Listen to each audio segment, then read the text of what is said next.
Kalian kan selama ini tidak suka sama makhluk ini. Imam Hasan Al-Basri belajar dari sifatnya anjing yang positif. Oh, kamu tidak pernah belajar, kamu benci terus, kamu maki-maki terus. Bahkan dia jadi simbolnya makian kan. Jawa ya pakai itu, sekarang pakai eng-nya sekarang jadi R. Oh, ya. Loh, padahal kita bisa belajar banyak. Oke, ada 10 sifatnya anjing yang menurut Imam Hasan Al-Basri bisa loh kita mengambil hikmah dari keberadaan seekor anjing. Yang pertama apa? Anjing itu tidur malamnya sedikit, karena biasanya anjing kan menjaga rumah tuannya. Orang yang sanggup sedikit tidur malam itu simbolnya apa? Jiwanya kuat, tangguh dia. Kalau kita kan ya sedikit-sedikit tidur. Kalau dia tidurnya sedikit. Loh, makanya.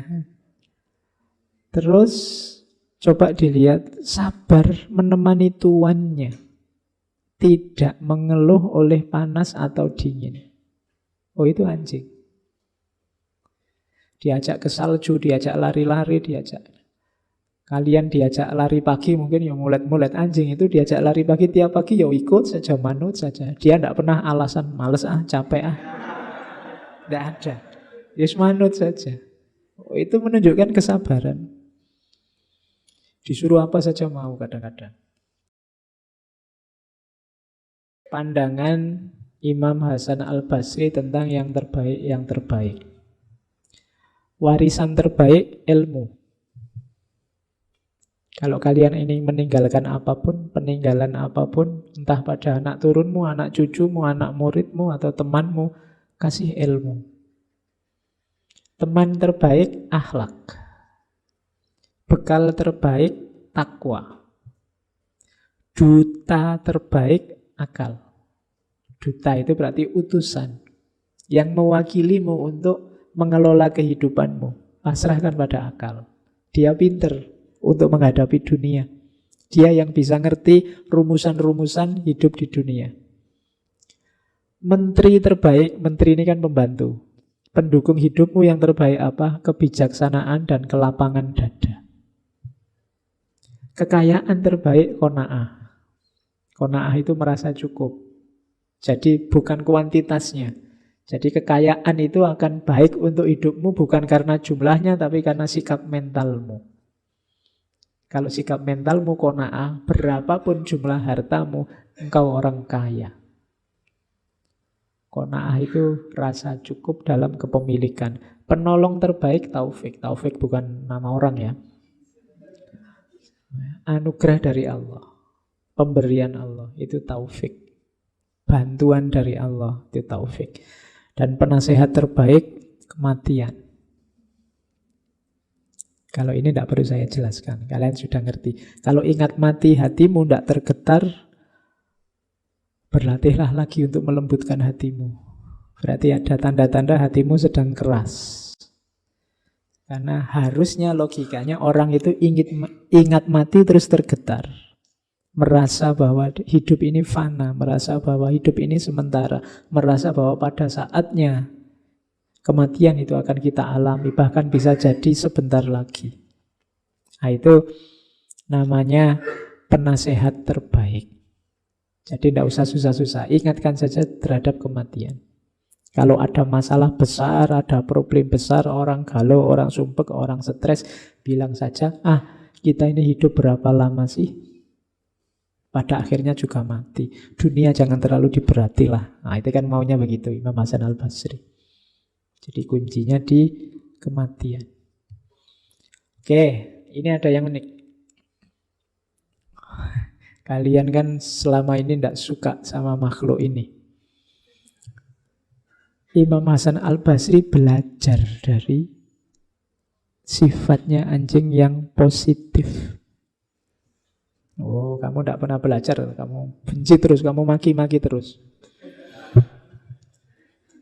Bahkan dia jadi simbolnya makian kan. Jawa ya pakai itu, sekarang pakai eng-nya sekarang jadi R.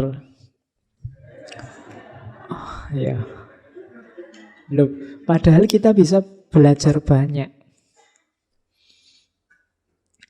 Oke, ada 10 sifatnya anjing yang menurut Imam Hasan Al-Basri bisa loh kita mengambil hikmah dari keberadaan seekor anjing. Yang pertama apa? Anjing itu tidur malamnya sedikit, karena biasanya anjing kan menjaga rumah tuannya. Orang yang sanggup sedikit tidur malam itu simbolnya apa? Jiwanya kuat, tangguh dia. Kalau kita kan ya sedikit-sedikit tidur. Kalau dia tidurnya sedikit. Loh, makanya. Terus coba dilihat, sabar menemani tuannya. Tidak mengeluh oleh panas atau dingin. Oh, itu anjing. Diajak ke salju, diajak lari-lari, Kalian diajak lari pagi mungkin ya mulet-mulet. Anjing itu diajak lari pagi tiap pagi ya ikut saja, manut saja. Dia tidak pernah alasan males capek Tidak ada. Yes, manut saja. Oh, itu menunjukkan kesabaran. Disuruh apa saja mau kadang-kadang. Terus tidak mengkhianati amanah. Dia setia dengan tugasnya. Makanya sampai para polisi kan memperkerjakan anjing. Saya tidak tahu gajinya berapa 1 bulan. Untuk melacak jejak. Kan dia tidak pernah bohong, tidak pernah berkhianat. Amanahnya, tugasnya itu, yaitu yang dijalankan. Dan setia. Jadi itu pelajaran yang ketiga dari seekor anjing. Jadi pengabdian sejati. Tidak marah, tidak iri hati. Sifat seorang mukmin. Jadi anjing itu mau kamu punya 2, punya 3 ini ya tidak pernah iri. Pokoknya manut lah, tuannya mau ngajak apa saja manut. Dia ditinggal di rumah ya tidak apa-apa, diajak ya senang. Terus tidak rakus. Ya makhluk yang bisa rakus itu kan cuma manusia. Kalau hewan itu ya kalau lapar ya makan, kenyang ya sudah. Tidak pernah kok mengumpul-ngumpul makanan buat yang akan datang, mikir pensiun, itu tidak ada. Iya, hanya manusia yang mikir pensiun, mikir anakku besok makan apa, itu terus mas. Kalau hewan tidak ada ya, semuanya fakir. Fakir itu ya tidak butuh yang lain. Yang dibutuhkan hanya Allah saja kalau itu dalam dunia sufi. Terus di antara cirinya anjing, kalau ini anjing liar, pengembara. Kayak para sufi kan juga pengembara. Terus ridho, puas dengan apapun yang dimiliki. Terus mudah tidur, ini beda dengan yang atas tadi ya. Bedanya mudah tidur maksudnya ya tidurnya tidak lama, tapi dia mudah tidur. Kalau kalian kan tidurnya susah, akhirnya apa? Sedikit-sedikit tidur tadi. Nanti habis ngaji gini tidak bisa tidur sampai jam 12, jam 1 kan gitu. Akhirnya tidurmu subuhnya kesiangan. Nanti di kantor, di kampus ya ngantuk lagi. Alasannya tadi malam ngaji pak. Terus nanti jam ya. Kamu kan gitu. Manajemen waktunya tidak bagus. Justru mudah tidur itu bagus. Asal tidak sedikit-sedikit tidur. Nah, mudah tidur dan tidur sang sedikit itu 2 hal yang berbeda. Oke, terus fokus pada majikannya. Terus yang terakhir katanya Imam Hasan Al-Basri, mencari terang. Kalau dalam gelap ini mungkin perlu dicek. Saya tidak punya anjing jadi tidak bisa meneliti. Benar nggak dalam kegelapan, dia tidak suka. Lebih suka yang terang. Oh, bayangkan, dari anjing saja kita bisa belajar banyak. Apalagi dari makhluk-makhluk yang lain yang kita anggap mulia. Oke, ini sengaja saya ambil yang ini ya, biar makhluk ini tidak kasihan tiap hari kamu maki-maki. Oke, terus nah, kalau ini ya mungkin lumayan buat bekal sekarang. Jadi Imam Hasan Al-Basri itu di antara yang terkenal dari beliau adalah kritis terhadap pimpinan. Beliau mengalami seorang khalifah yang dianggap agak zalim namanya Hajjaj. Jadi beliau, semua ulama yang lain takut kalau beliau enggak. Sampai satu ketika beliau pernah dipanggil khusus oleh Hajjaj. Rencananya sama Hajjaj mau dieksekusi. Tapi bismillah beliau berdoa minta lindungannya Allah, datang ke tempatnya hajat, semua orang sudah takut dieksekusi ini mesti. Tapi begitu ketemu Hasan al-Basri, tidak bisa orang marah, tidak bisa orang berpikiran jelek. Begitu ketemu ya langsung salaman, cium tangan, malah Hajjaj belajar banyak hal. Meskipun Imam Hasan al-Basri ini juga kritis padanya. Suatu ketika ada seorang gubernur namanya Ibnu Hubairah. Ini gubernur Irak zamannya Yazid bin Abdul Malik. Jadi dia ini mengeluh pada Imam Hasan al-Basri. Dia bilang, Allah telah memberiku kekuasaan dari Yazid. Kita kan harus taat, wong dia khalifah. Namun kadang-kadang yang dia perintahkan tidak cocok dengan kebenaran. Wahai Abu Sa'id Hasan al-Basri tadi, kira-kira kalau nasihatmu gimana? Imam Hasan al-Basri bilang, wahai Ibnu Hubairah, takutlah kepada Allah ketika engkau taat pada Yazid, dan jangan takut pada Yazid ketika engkau taat pada Allah. Ketahuilah Allah akan membelamu dari Yazid, tapi Yazid tidak akan mampu membelamu dari siksanya Allah. Jika engkau mentaati Allah, Allah akan memeliharamu dari siksaan Yazid di dunia. Akan tetapi jika engkau mentaati Yazid, ia tidak akan memeliharamu dari siksa Allah di dunia dan akhirat. Ketahuilah, tidak ada ketaatan kepada makhluk dalam maksiat kepada Allah, siapapun orangnya. Jadi untuk urusan kemaksiatan, jangan kompromi, meskipun yang merintah pimpinan.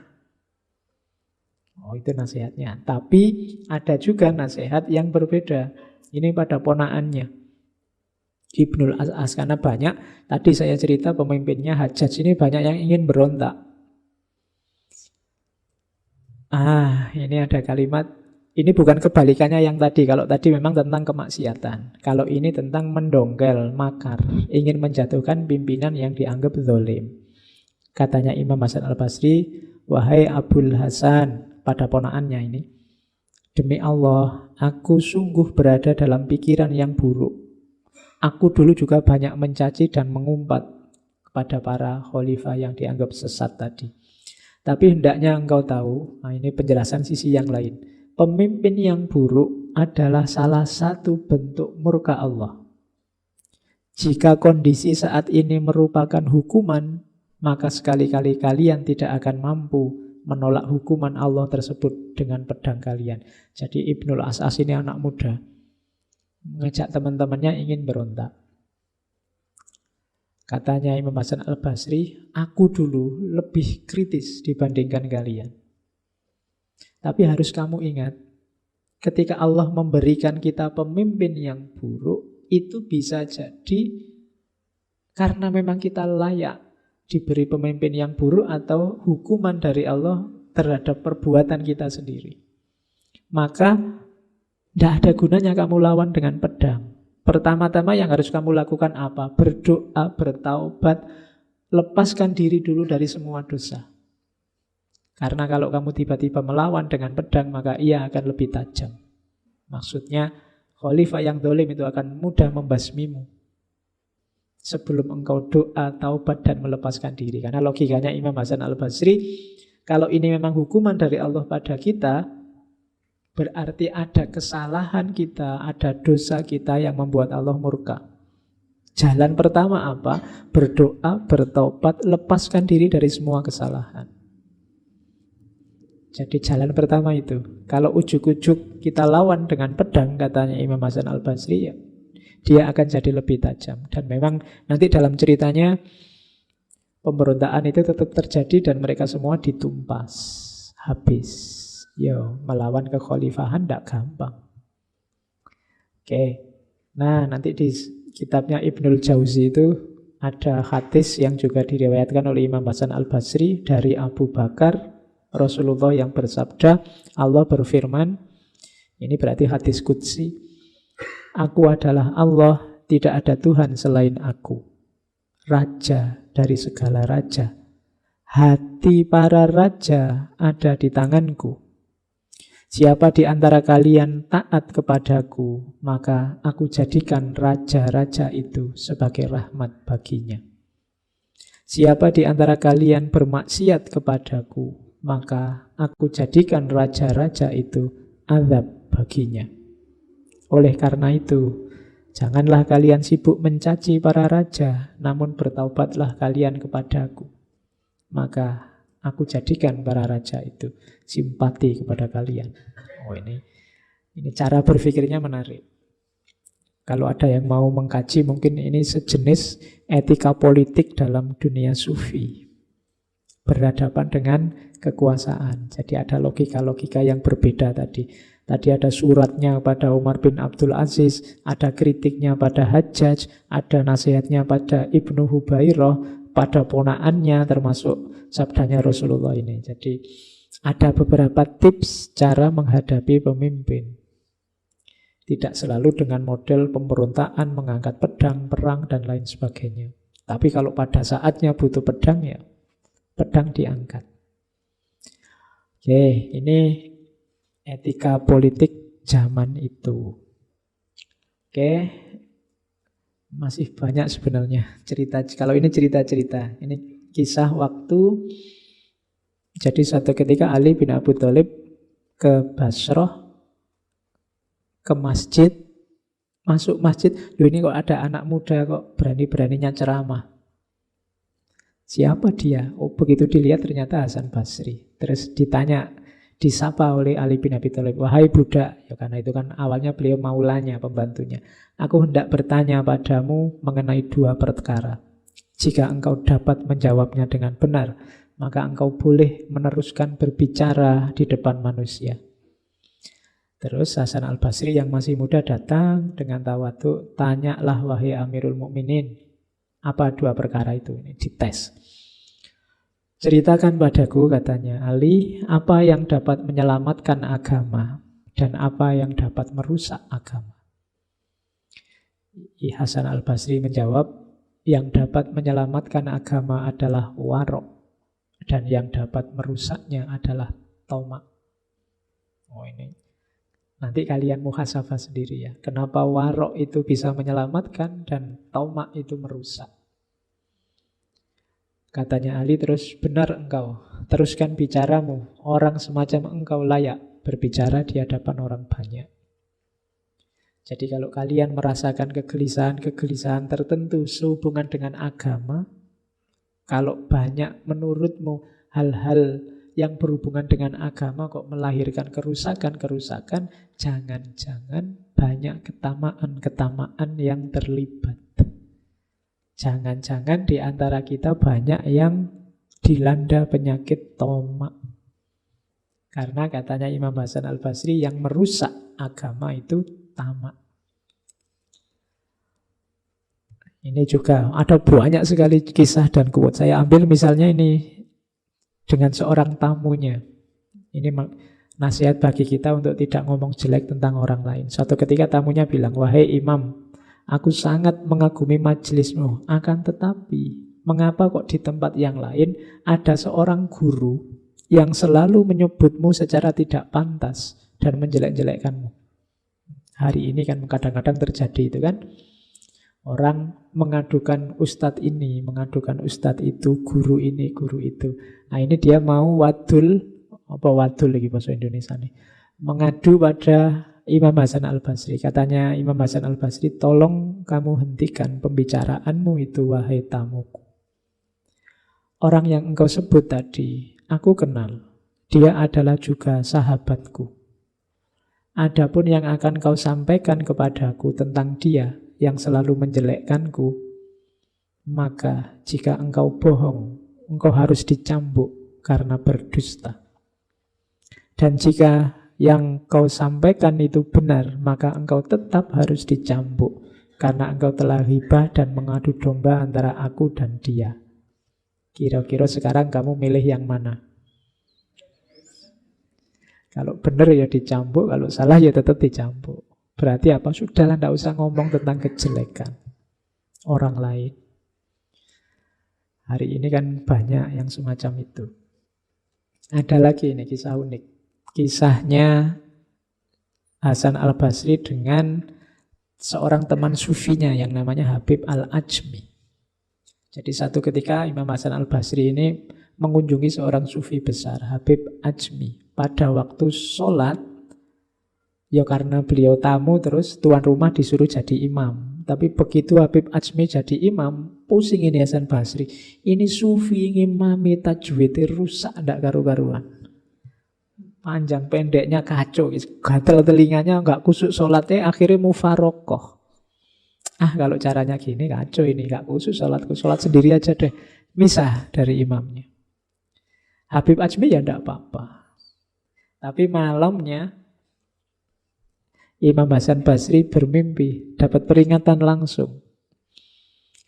Hasan, jika saja engkau berdiri di belakang Habib Ajmi dan menunaikan sholatmu, niscaya kamu akan memperoleh keridhoanku, dan sholatmu akan memberi manfaat yang jauh lebih besar dari seluruh sholat dalam hidupmu. Kamu mencoba mencari kesalahan dalam bacaan sholatnya, tapi kamu tidak melihat keikhlasan, kemurnian, dan kesucian hatinya. Ketahuilah, aku lebih menyukai hati yang tulus daripada tajwid yang sempurna. Ya. Jadi dunia sufi logikanya selalu semacam ini. Kita kan yang sering terjebak formalitas-formalitas. Jadi padahal kita tidak tahu keutamaan itu ada di mana. Ampunan Allah itu ada di mulutnya siapa. Keridhaan Allah itu datangnya dari perilakumu yang mana. Jadi jangan merendahkan orang, menyepelekan orang, menjelek-jelekkan orang, dan lain sebagainya.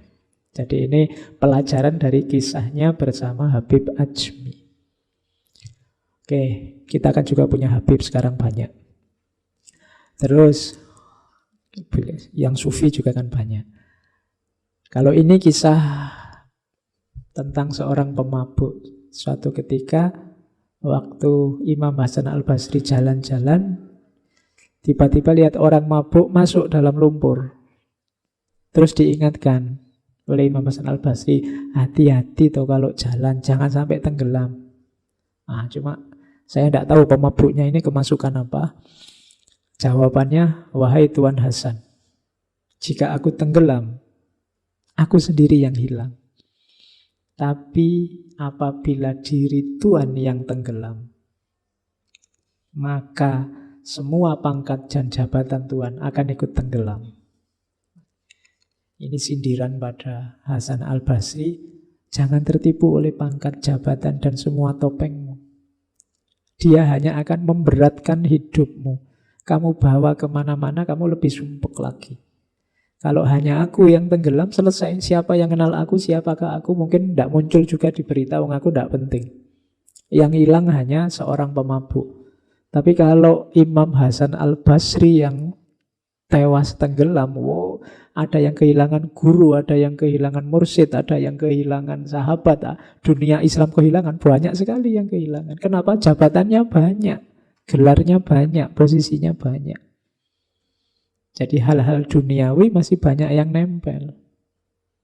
Ini diantara peringatan pada Imam Hasan al-Basri. Siapa mengira kalau ini kalimat ini muncul dari seorang pemabuk. Mungkin yang mabuk juga tidak sadar ngomong apa. Atau memang mulutnya dipinjam oleh Allah untuk mengingatkan Hasan al-Basri. Makanya saya bilang tadi kita tidak tahu hikmah itu muncul dari mulut yang mana. Terus, kalau ini mirip kisahnya waktu kita bahas Laila Majnun. Jadi satu ketika ada perempuan muda yang nyebrang jalan sambil dia ngeruneng, mengeluh tentang suaminya. Pokoknya mungkin sedang gegeran sama suaminya. Oleh Hasan al-Basri diingatkan, karena perempuan ini tidak pakai tutup kepala. Kalau hari ini mungkin tidak pakai jilbab lah. Terus perempuan itu jawab, cinta kepada suami membuatku tak sadar akan lingkungan sekelilingku. Jika Tuhan tidak memberitahuku, aku tidak tahu kalau aku belum memakai tutup kepala. Saking sibuknya mikir suami, Aku sampai lupa, masih belum pakai tutup kepala. Oke, kritiknya aku terima. Namun heranku Tuhan, katanya Tuhan itu pecinta Allah. Tapi Tuhan masih saja sadar dan sibuk dengan apa yang melintas di depan Tuhan. Cinta Allah seperti apa yang Tuhan miliki? Oh itu, ini yang nyindir malah yang keliru. Nah, ya kan? Jadi wong aku saja sibuk mikir suamiku, mungkin suaminya nggak pulang-pulang atau apa. Sampai aku lupa belum pakai jilbab. Harusnya Tuhan yang cinta sama Allah sibuk luar biasa sama Allah. Ternyata ada perempuan lewat nggak jilbaban aja. Sampean sudah sibuk juga. Cinta macam apa itu kan sindirannya begitu. Ya itu nasihat juga buat kita semua. Melihatnya ke dalam. Inilah muhasabah dari seorang Hasan Al-Basri. Ini puisi ini sangat terkenal. Anak Adam, dirimu, diriku. Dirimu hanya satu. Kalau dia selamat, selamatlah engkau. Kalau dia binasa, binasalah engkau. Ini mau menegaskan pada kita, kalian hidup ini hanya sekali dan sekarang saja. Diri juga kamu punya satu, tidak bisa diganti. Kalau dirimu yang satu itu celaka, ya sudah selesai ceritamu dalam celaka. Kalau dirimu yang satu itu bahagia, ya engkau akan bahagia dan selamat. Jangan coba-coba lagi. Nunggu apa lagi? Seriuslah segera mendekat ke Allah. Karena kalau dia binasa, penyesalanmu tidak akan ada akhirnya.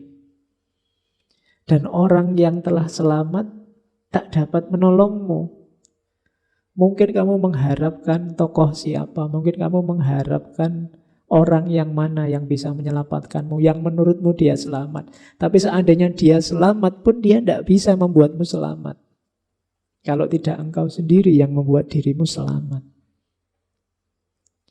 Tiap-tiap nikmat yang bukan surga adalah hina. Dan tiap-tiap bencana yang bukan neraka itu mudah. Jangan mengeluh oleh kesulitan. Selama itu bukan neraka, tidak masalah. Dan jangan tertipu oleh nikmat selain surga. Karena selain itu nikmatnya sementara dan hina. Jadi terus berjalan. Jangan tertipu oleh bencana atau kenikmatan. Kenapa? Hidupmu hanya sekali, dirimu hanya satu, tidak bisa diulang. Kalau kamu tidak lulus ujian, bisa diulang tahun depan, bisa remedi semester pendek. Tapi kalau hidupmu di dunia ini tidak bisa. 90% tangisannya penduduk neraka adalah harapannya untuk kembali lagi ke dunia meskipun hanya 1 hari saja. Tapi sudah tidak bisa. Maka semua nikmat selain surga levelnya masih hina. Dan semua bencana selain neraka itu masih mudah. Maka tetaplah khauf, tetaplah roja pada Allah.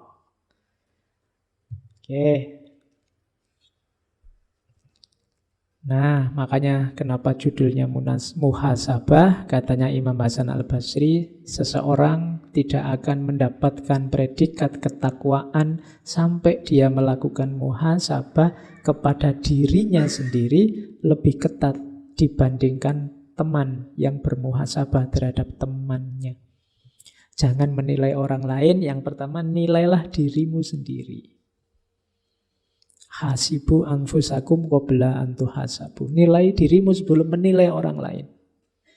Hari ini kan kita lebih banyak sibuk menilai orang lain, postingannya orang lain, komentarnya orang lain.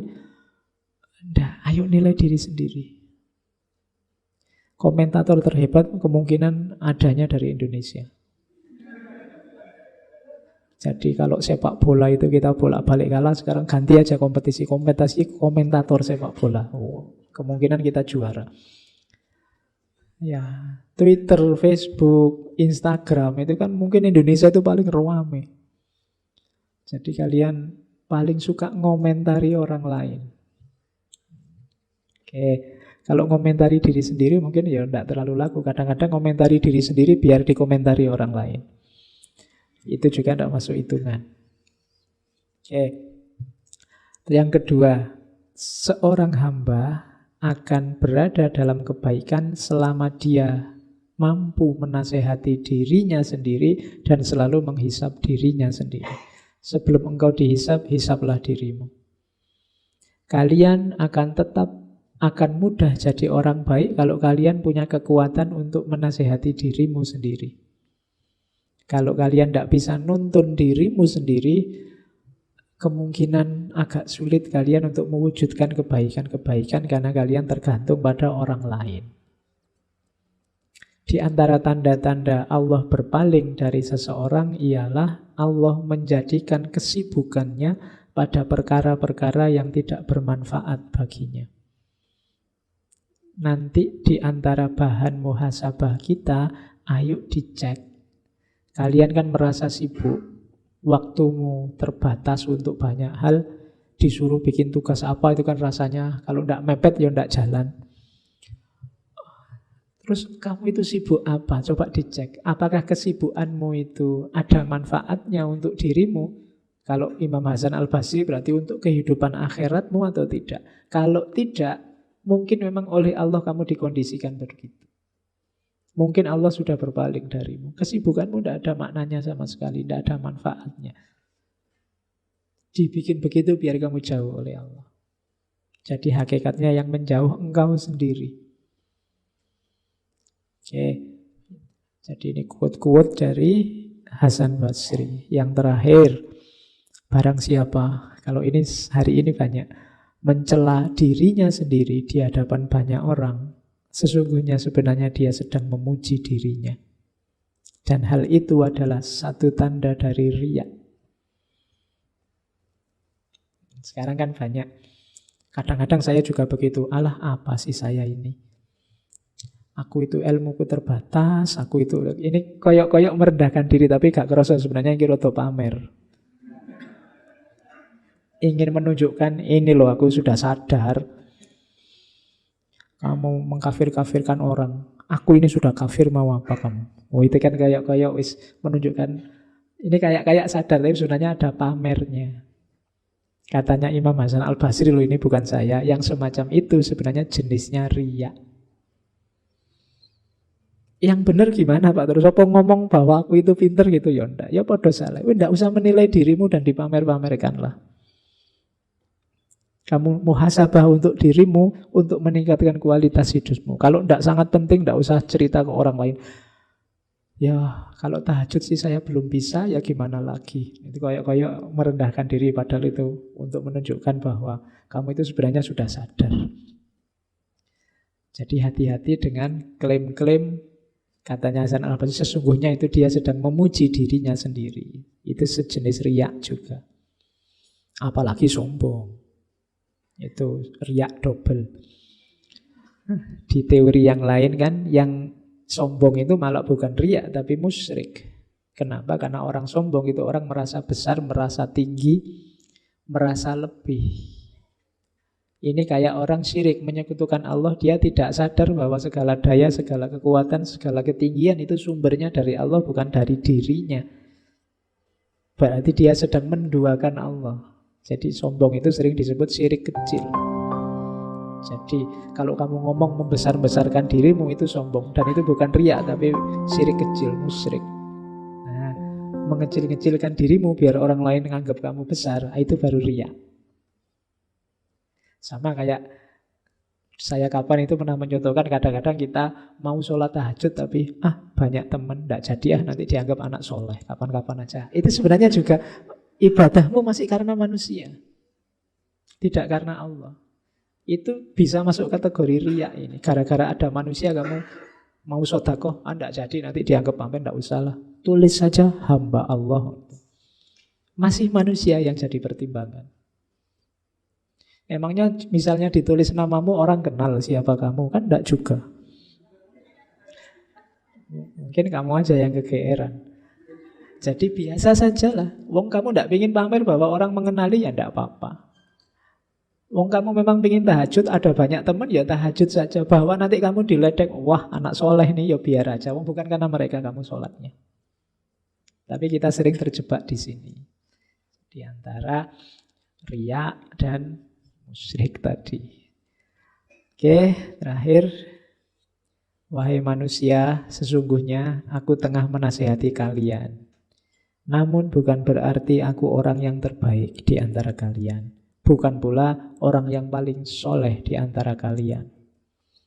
Andai kata seorang muslim tidak memberi nasihat kepada saudaranya, kecuali setelah dirinya sempurna, niscaya tidak akan ada pemberi nasihat. Jadi ini ucapannya Imam Hasan Al-Basri juga saya ucapkan juga. Kamu jangan nganggap saya yang terbaik. Jangan nganggap wis soleh. Saya ngomong kayak gini bukan berarti Pak Faiz sudah melaksanakan yang di depan semua prek. Enggak juga. Kita sama-sama belajar ya, sama-sama latihan. Jadi ya siapa tahu dari sekian banyak berbusa-busa saya ngomong sejak awal ada sedikit yang bisa meningkatkan kualitas hidup kita dalam rangka ilaihi roji'un. Tidak berarti yang ngomong lebih baik daripada yang diomongi. Jadi karena memang kita hidup bersama ini kan bedanya di beda fungsi main kita. Saya mainnya kebetulan hari ini di depan, jadi yang ngomong kalian yang mendengarkan. Tapi urusan siapa menasehati apa itu sebenarnya nasihat untuk kita semua. Tidak dari saya untuk kalian, tapi untuk kita semua. Makanya kalimat terakhir dari Imam Hasan Al-Basri itu ya memang tidak ada yang sempurna. Kalau nunggu sempurna dulu baru orang ngomong, tidak ada ustadz-ustadz, tidak ada guru-guru. Karena memang tidak ada manusia yang sempurna. Mungkin saya ahli di sini, kalian ahli di yang lain. Nanti ketika temanya ganti, mungkin kalian yang harus maju, saya yang mendengarkan. Itulah hakikat kehidupan manusia. Oke, saya kira itu. Imam Hasan Al-Basri sebenarnya masih panjang, cuma saya merasa ngomong sebentar ini aja kan rasanya sudah berat sekali. Kamu sejak awal dihantemi terus dengan mulai harus menjauh dari dunia, harus zuhud, harus khauf, harus roja. Wah, kamu puyeng terus ini. Rasanya kok masih jauh ya Pak dari situ. Tapi ya sedikit-sedikit kalau bisa kita mulai menuju ke sana. Orang berjalan atau kalau bahasa sufinya salik itu ya memang setahap demi setahap dari makom ke makom. Yang penting pastikan saja jalanmu sudah benar. Dari situlah nanti selangkah demi selangkah kita semakin dekat dengan Allah. Menuju ilaihi roji'un yang sejati.